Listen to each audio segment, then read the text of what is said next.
Have you ever found yourself stumbling through a day where everything seems to conspire against you? It felt like fate was whispering a cautionary tale in my ear when I was called to the opulent southern side of town to unlock a house.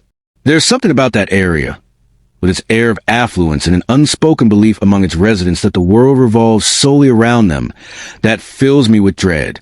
The people there often exude a smug certainty, a know-it-all demeanor, and I couldn't help but brace myself for complications this job might entail. The sight of the sprawling white McMansion greeted me, its grand facade a symbol of wealth. As I approached, I noticed a homeowner, clad in a terry cloth robe, barely covering her form, waiting impatiently. Her presence was like an omen, foretelling a series of events akin to a nightmare. With a heavy sigh, I stepped out of my truck, equipped with my trusty pick and bump key set, silently hoping the lock wouldn't be a high-security type like a Medico or multi-lock. "Finally, you're here," she cried out, her voice sharp with irritation. "I told them I needed someone fast, and you took over half an hour. Thank goodness I wasn't dying or anything." Despite the urge to abandon this dismal scene, I forced a smile and approached a woman who seemed determined to channel her inner screech owl. She was everything I expected from this neighborhood, a trophy wife in her late 30s, her appearance enhanced by cosmetic interventions, likely married to a man twice her age.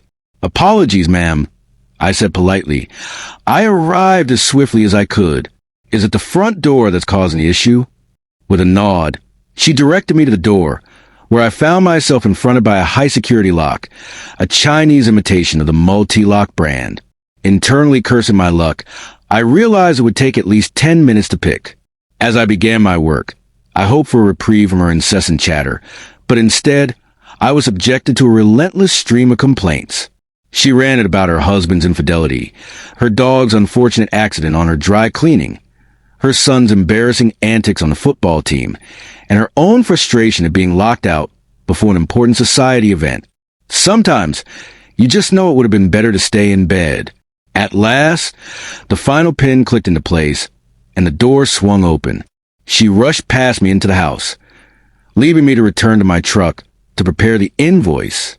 Minutes turned into an eternity, and when I knocked on the door again and received no response, I shrugged it off, tore up the invoice, and started anew.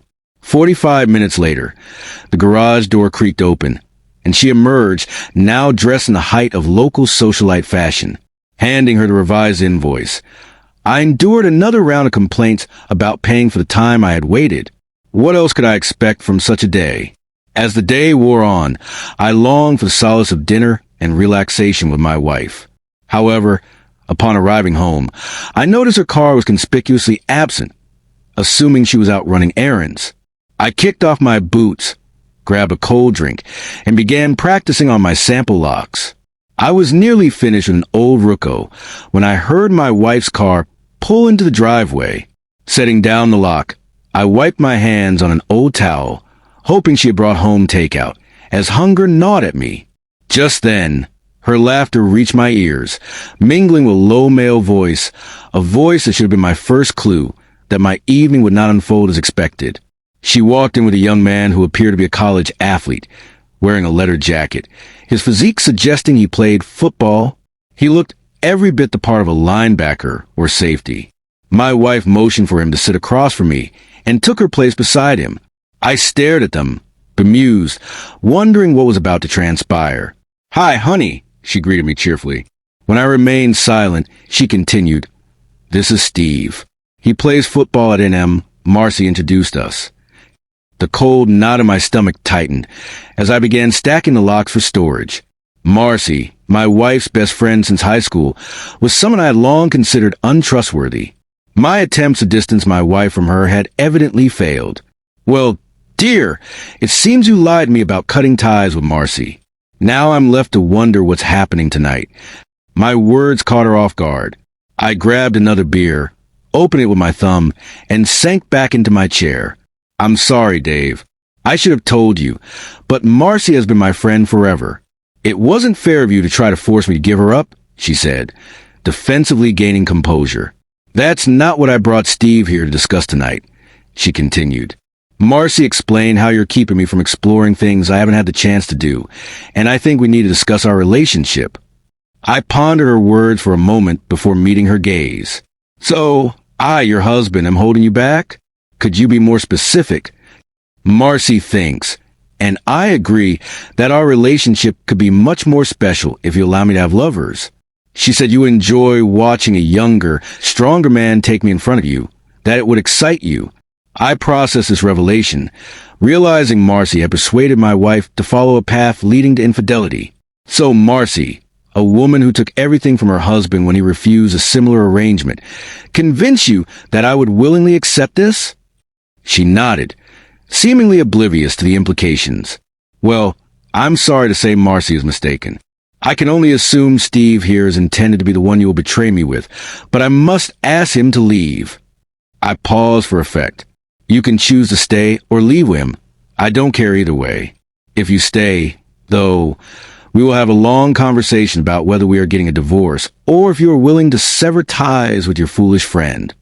Steve, interpreting my wife's shock as an opportunity to assert himself, spoke up.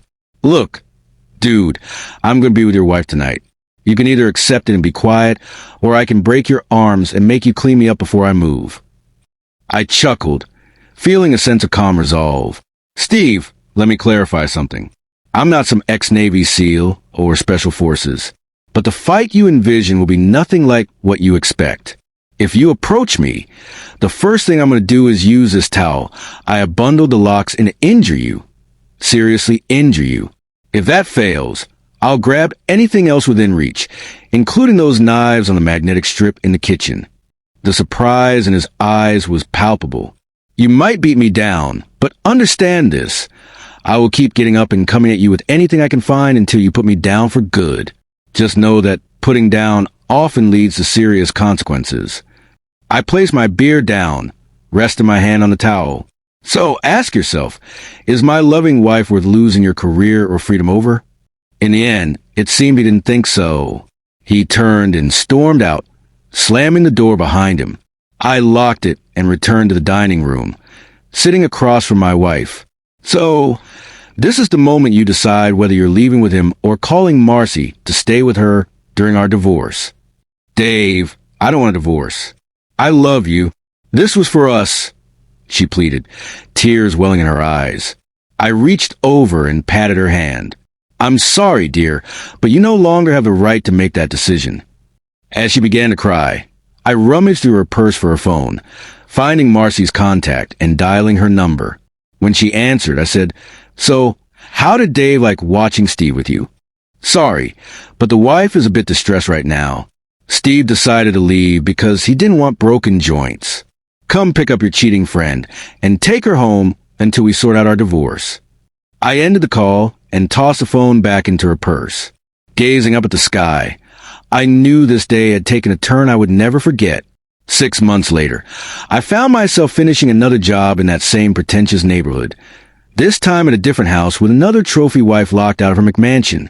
At least this one was appropriately dressed and didn't feel compelled to share her life story while I worked. As I packed up my tools, I couldn't help but smile at the irony. I was still unlocking doors for a living, but my own life had finally come together. The divorce had been swift, thanks to Marcy persuading my ex to pursue aggressive tactics. However, her lawyer hadn't anticipated that I had recordings of their arrangement with Steve. It's remarkable what a phone can capture when discreetly tucked away. I relocated to a smaller place close to downtown, where calls were more frequent and tips were better. The apartment above my new shop wasn't luxurious, but it was mine. Gone were the days of listening to tales of society events or football players with wandering hands. The amusing thing about locks is their simplicity. They are either secure or they are not. There's no ambiguity. Marriages, however, are more complex. Sometimes you don't realize how loose the pins are until everything collapses. Last I heard, my ex was still living with Marcy, though not by choice. Most of her friends sided with me once the story broke. The wives in her social circle didn't take kindly to Marcy's influence. It's funny how quickly someone can go from social butterfly to pariah. I still receive calls from that neighborhood. Word has spread about what transpired, and now I'm a locksmith they trust not to hit on their wives. Business has never been better. Life can be humorous that way. Sometimes you must get locked out to find the right key. As for that college kid, Steve, he transferred after someone anonymously sent his coach our recorded conversation. I might know a thing or two about that, or I might not. Regardless, I heard he's now riding the bench at a Division II school, likely reconsidering his approach to relationships. When I finish a job and pack my tools, I no longer dread going home. My new place is quiet, but it feels honest, just me, my locks, and a fridge full of cold drinks. Some might see it as lonely, but I consider it peaceful. After all, the best security system in the world can't shield you from the people you trust. I learned that lesson the hard way. Yet, every now and then, while picking a particularly stubborn lock, I reflect on that day and smile. Sometimes, the worst days can lead to the best outcomes. They're like those high-security locks. They might take longer to unlock, but once you do, everything falls into place.